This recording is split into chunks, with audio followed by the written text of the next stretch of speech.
Good morning, everyone. Everybody's staying home on this cold day today. Lots of people there online. Not a lot of people in front of me in the office today. It's bright and sunny though. It's a little deceiving, I guess, outside, you could say, considering how cold it is and windy. I got a little wind blown. Today we're going to talk about objection handling, the idea being that we can close more listing appointments if we can handle the objections that we come across. So I'm going to go over a few scripts and dialogues that we can talk about in order to get over some common objections. Do you guys have any specific objections that you've been dealing with lately in your listing appointments? Anything that I can specifically address before I start with common scripts and dialogues?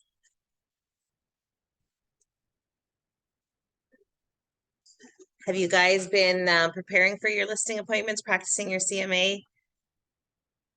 So the whole thing is when you get ready, we talked about the CMA last time I did the training. I know we had like a little week break there when we were at the conference, but before last week, this is kind of a kickoff of what we were talking about. We were talking about our CMA and how if you answer the 6 questions that your client has to answer, that you will get the listing. So that's the why choose me, why choose my brokerage, how I'm gonna market your property, what's the commission, what's the market condition, and what the price is you think I can get for my property, right? So normally when you're presenting your CMA, you come across these objections. I'll just start with some common ones. And if you guys have any specific ones you want me or some weird ones that you've come across that you want me to go over, we can try and address that. So a lot of people say, hold on, I'm just going to move some of this stuff out of my way, that we're going to relist with the same realtor. So when you find your clients have purchased a home with someone, they feel like they have to use the same realtor again. So a lot of people say, they're interviewing you, but they say, you know what, we also purchased with that same realtor and we're thinking of using them to list again, right? So the best thing is to take these scripts, and what you do is you read them over and you get used to them. And the purpose is not to read them verbatim. So when you're reading a script verbatim, it sounds not genuine. You really want to make sure that you're taking something from the script and using your own verbiage, your own tonality, speaking how you normally would with your clients and your friends and your family. So you need to go over the scripts over and over just so you're not stuck on what to say. They give you sort of a skeleton of what to say. So you're prepared for that objection and you don't get stuck and you don't get a block on or a blank mind on what to say for that objection for your clients. So we'll read over this one first. We'll start with, we're going to relist with the same realtor. Okay, so you're thinking about relisting with the same realtor. I understand. Thanks for sharing that with me. Can I make a suggestion? Right now, you feel that the same realtor is your best bet, right? Would you like to be certain? I'm merely suggesting a second opinion. Does that make sense? Can I be that second opinion? Great, let's set up an appointment. When would be the best time for us to get together? Blank or blank.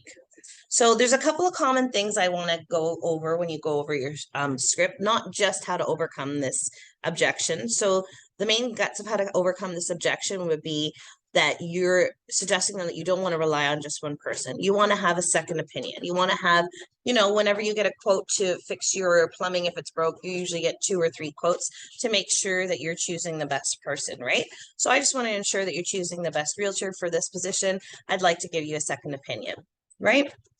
So the second thing I want to point out is that whenever somebody says something negative to you, you want to try and build that bridge and try and get in contact with them so that it's not just a full stop no for you. So you want to say things like, can I make a suggestion? Or can I offer you another solution? You want to build that bridge so you have a chance to sort of state your claim on how you want to combat their objection, right? And then I want to point out at the end of every script, you'll notice that they always say, when would be a great time for us to get together? Blank or blank. You have to give them the 2 choices so they have no choice but to choose one or the other. This is called a close. You want to learn how to close with your clients on the phone. I say over and over again, you're never closing on the phone. Nobody calls you off of your ad or off of a billboard or off of whatever marketing you're doing that they've seen and has a conversation with you on the phone, and then at the end of the day says, yeah, you know what, I want to list with you over the phone. So what you're trying to do is you're trying to get an in-person interview with them. You're trying to get face-to-face with them, because that's when you're going to close your listing appointment. So the way you do that is you don't say, hey, do you want to meet on Thursday? Because they'll say yes or no. Or they'll push you off if they want to be polite. They'll say, you know, let me call you back. Let me think about it. I'm not sure if I'm free on this Thursday. Let me see if my husband's free, et cetera, et cetera. So what you're doing by giving them those two options is that they have to choose one. So a good way to close all of your objections and a good way to close any conversation you're having with your clients is to give them the two options of, when would you like us to get together? Does Thursday in the afternoon work, or does the morning work better for you? And they'll say, yeah, the morning doesn't work so much. Great, then I'll see you Thursday afternoon. You're not giving them the opportunity to say yes or no. You're giving them the two choices. Okay. So we're working on our negotiation skills with our clients. We're working on our closing skills. We're working on our objection handling as well. The idea is at the end of the day that you're closing, your ratio should increase on closing your listing appointments, right? Okay. This is a great one. Will you reduce your commission? Okay. So we'll read the script first and then we'll talk about it a little bit. I have my favorite commission screen that I always bring up that I'm sure you guys are going to get sick of, but I love it and you're going to learn it and memorize it. We'll go over the script first though. Will you reduce your commission? Okay, so your question is, will I reduce the commission? Great question. I certainly hear that a lot. Can I make a suggestion? I've made a note of that question, and that'll be one of the first items we discuss when I see you, okay? This will work some of the time, but not all of the time. Sometimes they persist. I totally understand why you brought up the commission. Again, can I share something else with you? In order for me to assess my value and make an informed decision, I need to show you my complete marketing plan. That way you can properly assess my value. I can't do that over the phone. I promise we will discuss the commission in detail when I see you. And then you see that close again. When would be the best time for us to get together? Blank or blank, Thursday at 2 or Monday at 1, right? Okay, so a couple of things we're going to tear apart here is we're going to talk about positive, negative, okay? So at the beginning of your script, whenever your client says something that you'd love to say no to, like, will you reduce your commission? I want to list it a ridiculous price, 1.7 when their house is only worth 1.4. You never want to say no to your client. You never want to say something negative, because when your clients hear no or something negative in their head, the whole thing is that that becomes a no for you. It becomes a negative towards you. So you want to learn to respond to people with a positive, even though you're saying no. Okay. So when people ask me, do you want to reduce your commission? I say, absolutely. I'd love to discuss that with you. Yes. No, that would be something we'll definitely touch on when I meet with you. Do you see what I'm doing? I'm taking a positive answer. They hear yes, they hear absolutely, they hear a positive answer. So in regards to me, they're thinking of me in a positive light. It's a negotiation technique. And then when they hear my response, technically I'm still telling them no. I'm not saying no, I don't discuss it on the phone, right? I'm saying absolutely, I'll talk about that when I see you. Absolutely, yes. Okay. The other thing is that the reason we do this is you never want to discuss anything on the phone with your clients. Again, we go back to that. You're not closing deals on the phone. You're just never doing it. It's going to be a rare occasion, even if it's your family or friends. You're most of the time closing in front of people when you're sitting down at their home and, talking about how much you can get for it and stuff like that. So try not to discuss numbers on the phone, and that includes the price of their home. So I rarely discuss what I think I can get for people's home. I will say, I'd like to educate myself on what your home looks like first. And I especially don't discuss commission, because the thing is that that's a quick interview for them to shut you down and never to see you in person. Because if they're just calling realtors and looking for that 1%, 1%, 1%, and you say any more, it doesn't give you a chance to negotiate it with them in person, right? It's just a simple hang up with a phone and you'll never get a face-to-face interview with them. I am going to stop the share here at this point for this commission, because I want to share my other slide with you guys. How's everybody doing there? I see lots and lots of people online this morning. That's great. I'm going to go and just try and find you guys my other slide here, where I talk about the commission. So I believe it's in my listing appointment, CMA. Here we go. Okay, I'm going to stop the share and come back in, because very often when I don't do that, you guys don't see my share. So I'm getting another phone call here. Oh, busy morning. Okay, so this is my favorite commission slide. I include it in my CMA when I go to talk to everybody. It just helps me get more commission. I'm big on pushing more commission. I very rarely sign for 1%. Very rarely, even for family and friends, even for repeat clients. I always try to push for more. Why is that? We do this full time, right? I always laugh that our industry is the only industry that fights to undercut each other, right? You don't see doctors going into the hospital and saying, you know what, I'll work less than that doctor will hire me, right? We have to really uphold our industry, and there's a big push on that, right? There's a lot of people running for the council right now at TREB, the board of directors. If you guys look at a lot of their platforms, you'll see that the seasoned realtors, there's a common theme in their platforms. If you go through and you read all who you're voting for, if you educate yourself who you're voting for, the seasoned realtors are the ones that say the same thing, because we realize that we put in a lot of effort and work, okay? It's not a bad thing to fight for commission. You're fighting for your own worth. We pay for our schooling. We pay for our insurance throughout the year. We pay for our continuing education. We paid for our board memberships. We pay for our gas. We pay for our signage. We pay for a lot of things before we even get to the point of listing. And then we put money forward without even knowing if we're going to sell the property to begin with. We have our money in the game. So we take professional photography, we get virtual tours, we put our sign on the lawn, we pay the guy to put the sign on the lawn. We got to think about all the effort that goes into it, right? Our manpower to prepare all that paperwork, our, education to make sure we're negotiating and reading clauses for our clients. So fight for your commission at the end of the day. It's really important to keep our industry alive and well, and don't undercut each other. I'm not a fan of it. So I always push you guys to get more. So at the end of the day, this is my commission slide.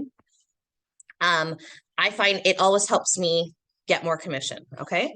So I explain to my clients, well, let me just get my pointer here. I don't know why it won't show up. I always talk to my clients that we start with 5%, right? We start with 5% on the contract, right? And of that, we give the co-op 2.5%. So when we give the co-op 2.5%, people go, well, why do we have to give them 2.5%? I say, well, unless it's a common theme in your area, and there are some pockets, right? I've sold some in Hamilton and stuff. You see a lot of 2.25 out there. 2.5, if you don't offer this, I explain to my clients, you may get shown less. And it's just a matter of fact. I'm not that type of agent. I would show my client anything, but there are lots of agents out there. If there's 5 homes for sale in one neighborhood pocket, and you're the only one offering 2.25, I guarantee you a lot of agents will show the other 2.5 homes more than yours. And my goal as your agent is to get you top dollar. How do I get you top dollar? I get more people through your door. More people through your door, you got a bigger pool of buyers to pick from, more people fighting for your property. That pushes your price up to the max, right? So I'm not messing with the 2.5 on the co-op side. On the listing side, there's 2.5. Now, this is where the public gets a little fuzzy. You'll find they kind of understand the concept of 1%. That guy said he lists for 1%, but they don't understand what our splits are at the brokerage level. And this is because it's not an even split for all brokerages and all agents, right? So of our 2.5, I'm going to tell my client that 1.25 is mine and 1.25 Remax Ace takes. Like they take the 1.25. So I would absolutely be willing to list for 1% for you. I will take 0.25 off of my half, right? And I'll list for 1%. So what do we end up with at the end of the day? With that 0.25 gone, we end up with 4.75, right? When we know that a lot of people are listing for 1%, the total is 3.5, right?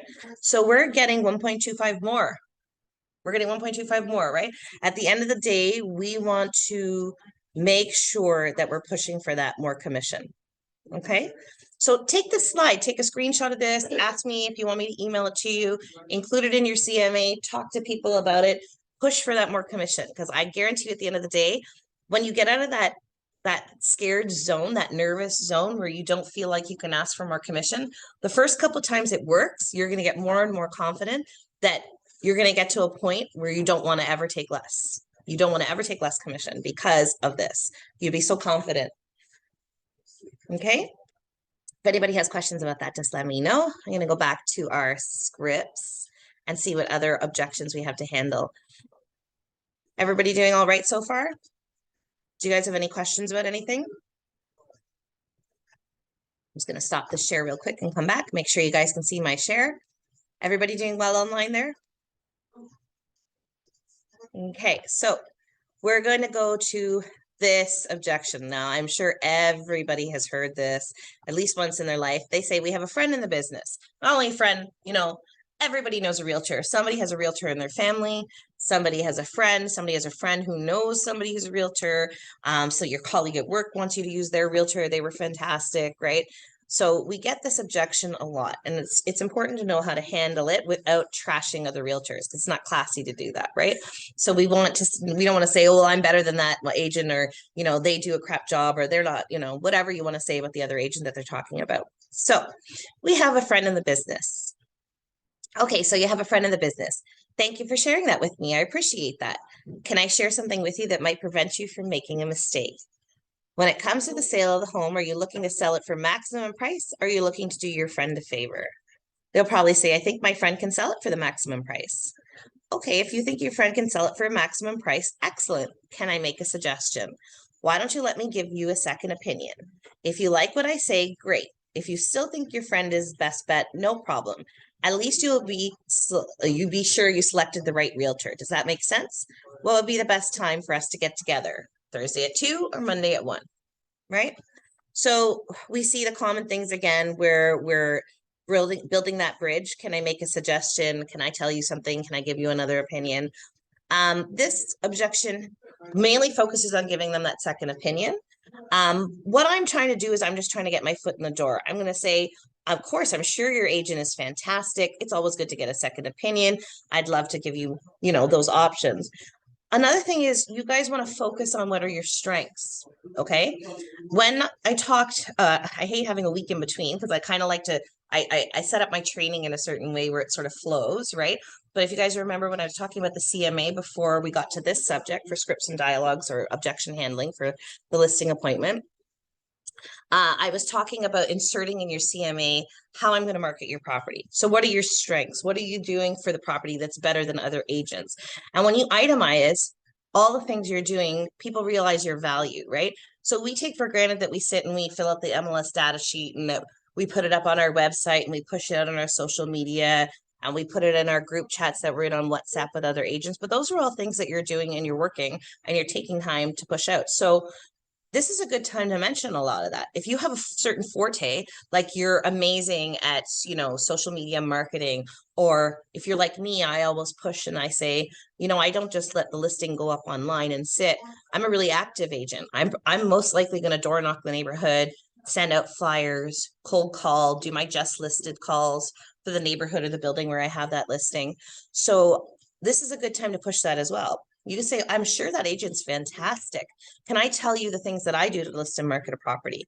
Something you say might light a fire and excite them about how you're going to list the property. They might really appreciate that. They might really say, you know what? Yeah, no, the last time I used that agent, now you don't have to trash the agent, but by speaking about the positive things or the active things that you're doing as an agent, they might think, the last time I used my cousin, he was kind of lazy. Oh, he didn't do an open house the last time. And this person says they want to do a big open house. Something you're saying might strike that good note, that good chord in their head where it's going to close that objection for you. And they're going to end up using you as their agent over the other agent. So it's a good time to insert your strengths, I guess you could say. So take your time and go and do your CMA and put out that list, that listing plan of action. Even if you're not creating a CMA for every listing appointment, which is a big mistake, at the very least have that listing plan of action to let your client know what it is you're doing. Why are you asking for more commission? Here's the list of everything that I'm doing to market your property, to sell your property for top dollar, right? Okay, so this is one of my favorites. The other realtors said they would charge less. So especially when you're fighting for commission and you go over the commission side, there are those, knowledgeable people who have sold time and time again, and they understand what that 1% means. So they're going to say to you, no, the other guy said it would be 3.5 total. He's only taking 1% in total for himself. Pardon me. So we'll go over this and then we'll talk about it a little bit. We'll say, so the other realtor said they would charge less. Is that correct? That's a really good point. Thanks for mentioning that. Can I tell you why that makes me concerned? If the other realtor is willing to sacrifice their money so quickly, I'm a little concerned how they will treat your equity at the offering table. Have you considered that? Can I ask you another question? Do you want a realtor that will fight for every nickel of your equity? A realtor that gives their money away so quickly obviously is not that realtor. Let's set up an appointment so I can show you exactly how I protect your equity. When would be the best time? Wednesday at 2 or Thursday at 1, right? So here we go again. We talk about building the bridge, right? Can I tell you why that makes me concerned? Can I offer you another suggestion? Can I give you another opinion, right?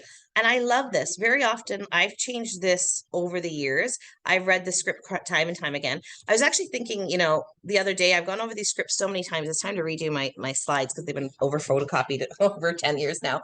But I've changed this to my own verbiage because I find it's more powerful when I say to the people at the listing appointment, if that agent can't fight for their own worth, how do you expect them to fight for the worth of your property?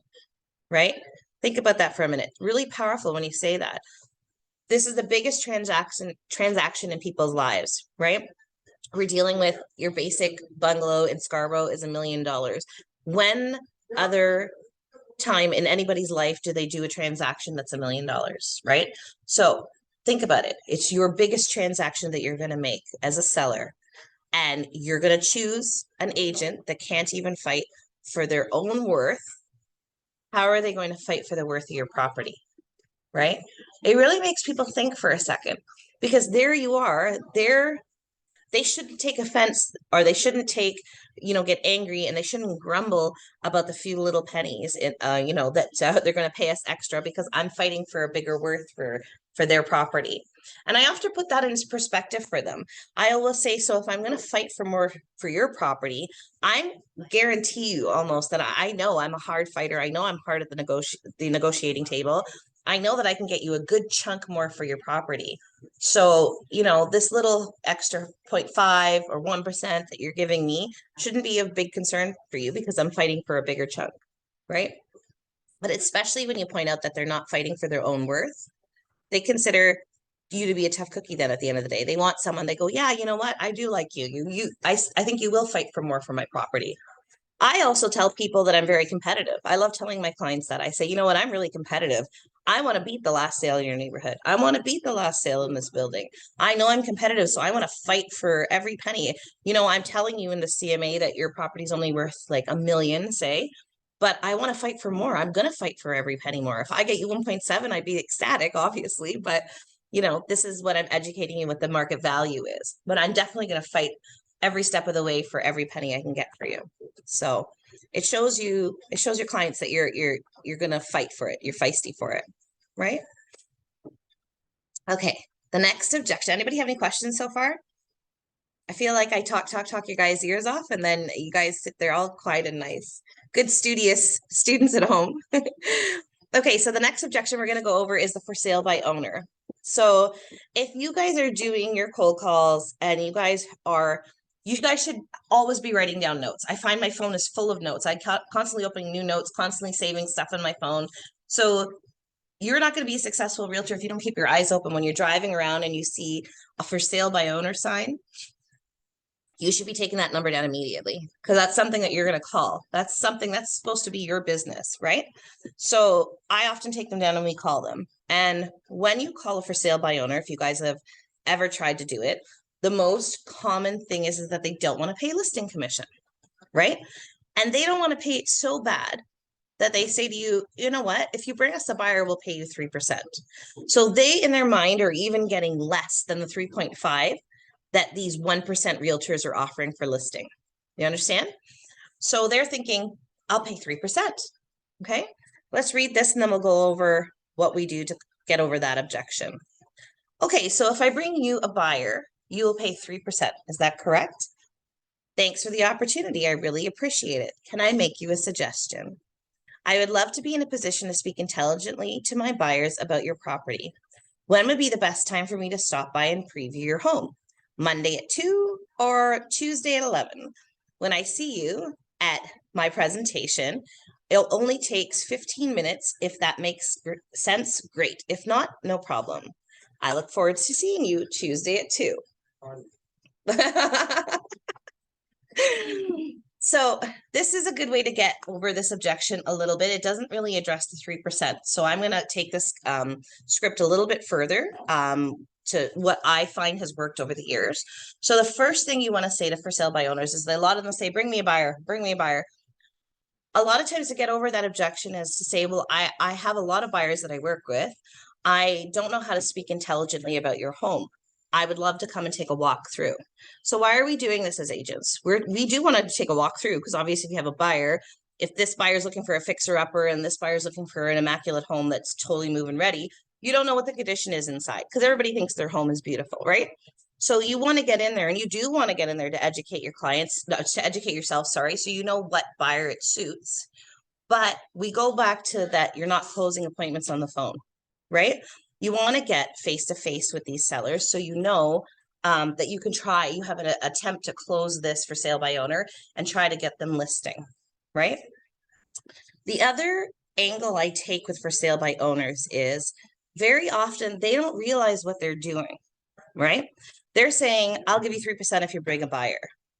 I say to them, so what you're doing is instead of paying a buyer agent the regular 2.5, you're giving me 0.5 extra to only represent the buyer in a major transaction. And you have zero representation yourself. So you are protecting yourself in no way and totally paying the buyer agent extra than the going rate. I'm like, it doesn't make sense. If you were to even pay 0.5 extra, okay, and give me 1%, this is a case where I might suggest this if they're really adamant, they're really focused on that 3%. If you were to pay 0.5 extra, you can now give me a 1% listing commission, give the buyer the 2.5, which is the regular going rate, and now you have representation. You have somebody who's used to the legalese, used to reading the clauses, used to negotiating on your behalf to push your price up, used to negotiating all other points of the contract, used to seeing the paperwork, knows how to prepare it for the lawyers for you, so it's a sound contract. I think that that's worth the 0.5 extra, right? So you have some representation. So you're not in this transaction alone, right? Makes zero sense to give the buyer 3% when you're not being represented at all in the transaction, right? So a lot of times they realize how silly they're being when they're giving more. They're giving more than the going rate to the buyer agent just to represent the buyer. It doesn't make any sense. They think that they're being sly and they're saving 0.5% by offering 3%, but they have zero representation during the whole thing. So it's a good point to bring up to your clients aside from, let me get into the house and speak intelligently about it so I can show my buyer, right? A lot of times that'll get you in the door, but you need to close the deal as well. You need to show them that they need some sort of representation in this transaction. And a lot of times you find if you guys call for sale by owners, whenever I've called them, especially if they've been up a week or two, they don't realize, like a lot of people say, oh, you're an agent, you just throw it up on MLS. It's so easy. Why do you need to make the commission for that? They don't realize how time consuming it is, how it's difficult to always coordinate the appointments, go back and forth, especially if it's a tenanted property or something like that. A lot of times a week after they've tried to for sale by owner on their own, they're ready to list. They're kind of tired. They're sick of everybody calling them. They're sick of making the appointments. They're sick of trying to arrange with everybody. They're sick of people calling and lowballing them. They don't have the funnel of us to take it through, where we're constantly answering the phone going, nope, don't even insult me with a low offer. You better bring my client something good, all those miscellaneous phone calls that we're getting with the listing. So it's quite easy to close it for sale by owner. So if you guys see those signs, definitely take numbers down when you see it, for sale by owner. All right, so this is another for sale by owner script. It's thrown in here. We'll go over it and we'll read it. Hi, is this the owner of blank? Okay, so this is what you're saying when you're calling them, when you have a for sale by owner and you write them down. What do you say? Hi, is this the owner of 123 Main Street? Great. My name is Christine with Remax Ace. I'm in your local neighborhood if you're working in this neighborhood. How are you doing today? Great. Is your home still available? The reason for my call is my office is working with a good supply of buyers right now, and I was wondering if you're cooperating with realtors. Excellent. I would like to be in a position to intelligently speak to our buyers about your property. When would be the best time for me to stop by and preview your home? Either Monday at 2 or Thursday at 1. When I see you at Thursday at 1, I would like to kill two birds with one stone. My presentation only takes 15 minutes. If that makes sense, great. If not, no problem. If I was to sell your home, where would you go next? Okay. What is your perfect closing date? No problem. Are there any questions before I arrive? Great. I'm looking forward to seeing you Thursday at 1. Okay, so this is a great script because it hits a lot of points. It's a short little paragraph, but it hits a lot of points with these for sale by owners, right? So first you want to see, is your home still available? Yeah, okay. A lot of times I, try to find out how long they've been on the market too. So very often I'll take a for sale by owner and I'll say, oh, so you've been up for a week. Great. Have you had a lot of showings? No? I wonder why that is. What's the price range you're in? Did you do some market research to see what the area was doing? Okay, great. If they're getting slammed showings, I go, did you get any offers? Oh, you did. How you only got low offers? You try to sort of discuss why they're still up on the market and try to talk to them about it, just to show them that they could use our help. They could use a little bit of our knowledge. Try to be knowledgeable when you're making that phone call. Look at sort of the neighborhood and what's happened and what's sold recently and what they're up against, what their competition is, right? I want to say I'm with a good supply of buyers right now. So this is me trying to get in the door. I have a lot of buyers I'm working with. I want to speak intelligently about your property. Let me come in. And I never say this part though. When I kill two birds with one stone, I want to give you a presentation. Nobody wants to hear about a presentation. You get all these phone calls and even people want to make a Zoom call with you or show up at your house, to give you a 5-minute presentation. Most of the time, we don't want to even hear that when we get marketers or telemarketers calling us. So I normally just say, I'm going to prepare some information for you and drop it off, right? Because I prepare my CMA booklet and they always say, what information? Well, just like what's happening in your neighborhood. It's a nice little book that I drop off. It's for yours to keep. I'll just, quickly drop it off while I'm there. So nobody wants to hear a presentation. I find it doesn't work. If it works for you, great. Maybe you have a different way to close your appointments. That's just sort of my tip for the day. This next part is important because throughout these scripts, we haven't seen this. If I was to sell your home, where would you go next? Right? So this is sensing people's motivation. This is very important when you're talking to a client. This helps you with pricing strategies, closing your appointments, sort of getting your clients in line with, because, we do the market research. We know how many days on market there are. We have the Treb Market Watch, helping us with that information every month. Their motivation is really important. So if you have a for sale by owner and he says, oh, you know where I go next? I have to go to Brampton because I just got a job there. And what are we now? March? I got to be there by the end of April. I start at the end of April. I would say to them, oh, okay, so you've been up 2 weeks already for sale by owner. Okay, can I make a suggestion? In my CMA that I prepare for them, I always put in what the Treb market stats are. And one of them is the days on market. And the reason I do that is really important to explain to your clients, okay? A couple things. If you're overpriced, you're going to stay longer than the days on market. So just because I always keep my CMA up to date. I know the stats for February was 22 days on market. 22 days on market is a long time for somebody who's looking to move and be in their home for the end of April. Because once they sell, they have to turn around and purchase something and then put a closing date on that, right? So I'm going to tell them, I'm going to say, look, 22 days is the average on market. I feel you're a little overpriced. So you're looking to stay on the market longer than those 22 days, right? You see, I'm bringing them around to my side, not only in the pricing, but in the closing, and let me list your property. I can get this sold faster for you. If you see here, when I did your research in your neighborhood, all the homes were selling for $850 and you've got your home up at $940. I believe that's why you've sat 2 weeks on the market already, right? You're set to sit longer than those 22 days on the market. So if we talk about this and I can help you, I also have a bigger way to market the property, okay?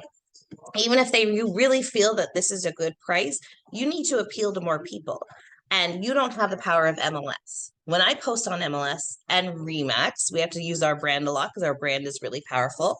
We literally appeal to 65,000, 65,000 agents on the Toronto Real Estate Board. All of those agents have at least 2 to 3 buyers they're working with. So you're already tripling your number in that, right? And that's a big pool of people. Your ad on Kijiji is definitely not reaching 65 times 2 or 3 or 4 buyers, however many each of those agents has. So I know that I can appeal to the masses as well, right? So this is a big, big thing to sense someone's motivation, right?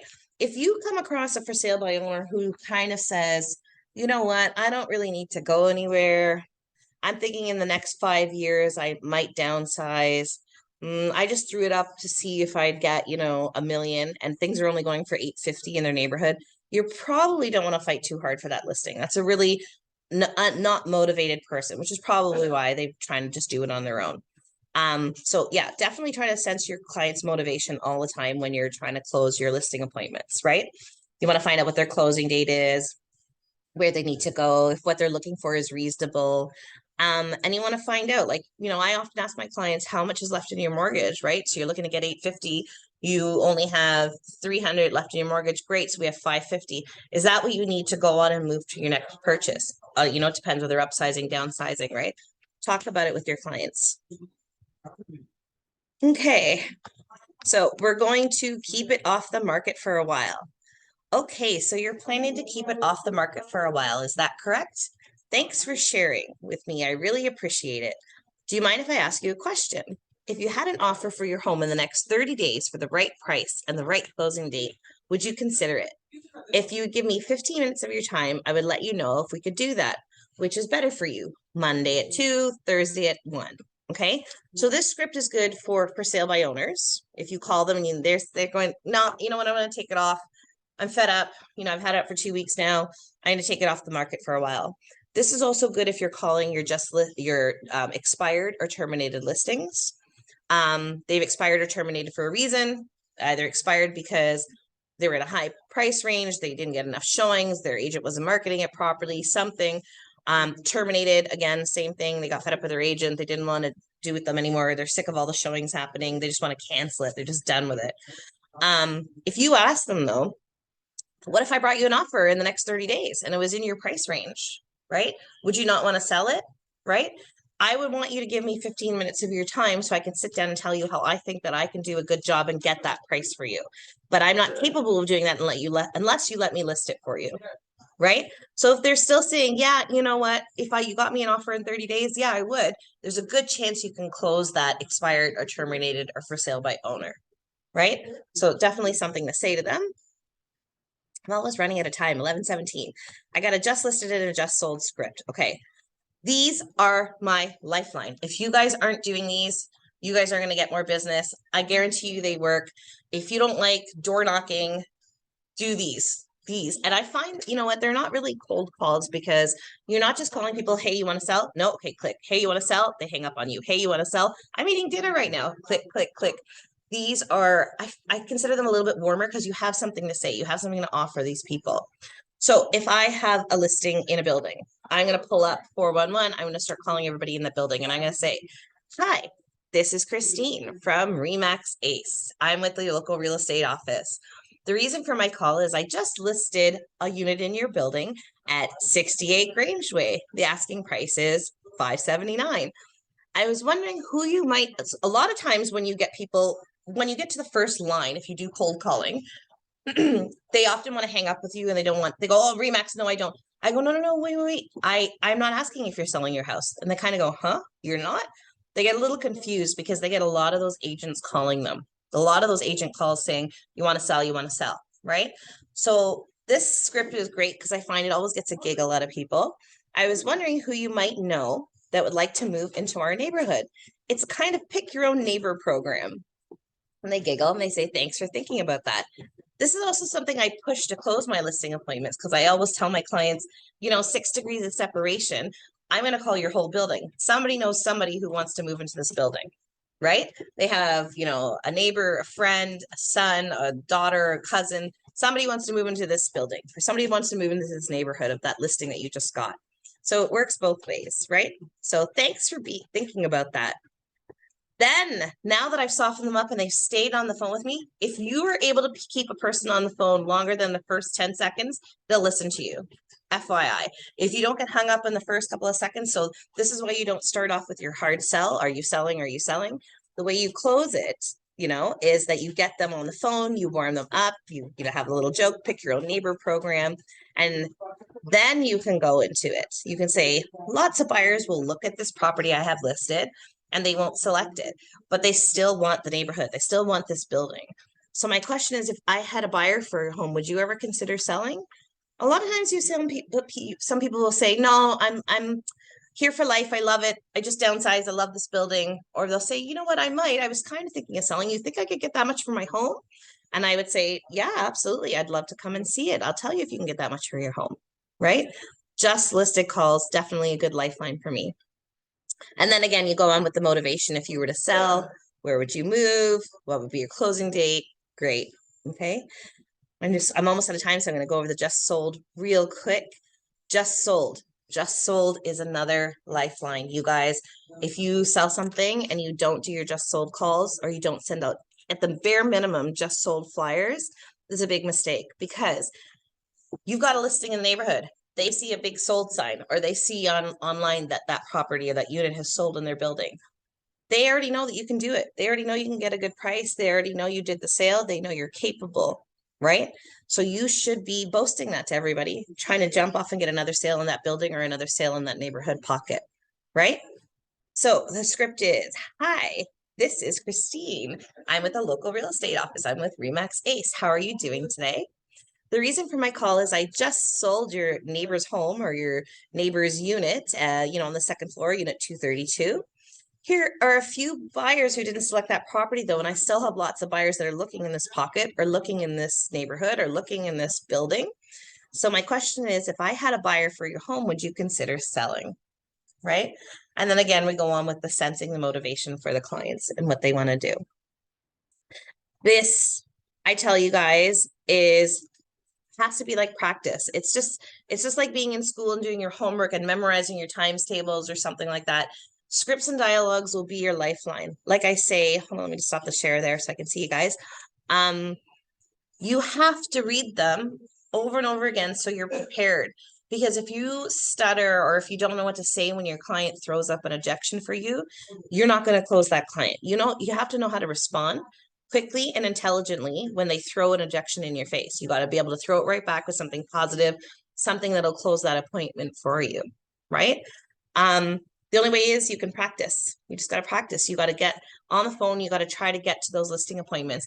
Even if you're a brand new agent, and I know it's like, you feel like you're wasting time, but the thing is, the more practice, the better. And sometimes you're surprised. Practice on anybody who you think might possibly sell, even if they say, I don't want to sell till next summer. Go and sit down for a listing appointment for them, because then when it really matters and you have a person live in front of you who is really interviewing 2, 3, 4 agents, you're more likely to close it because you practiced a little and you've gone over that. You've gotten the nerves out of you to know how to answer these objections at the end of the day, right?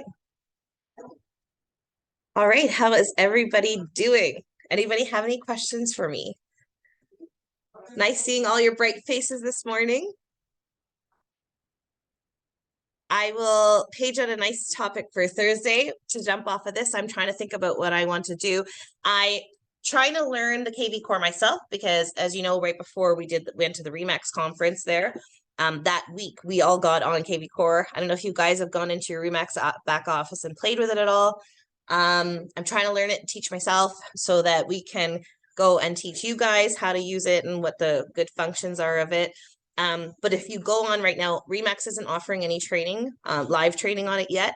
But if you log in, they do have tutorials and little buttons that are popping up to sort of walk you through how to use it, the basics, if you want to get a little bit familiar with it in the meantime. Yeah, anyways, if you guys have anything you'd like to talk to me about, or if you want me to cover a certain subject, feel free to reach out to me. If not, I sort of just follow what I think is necessary for us at this time. But you're very welcome, Subin. Thank you. I will talk to you guys and see you on Thursday. Thank you very much. Everybody have a good morning.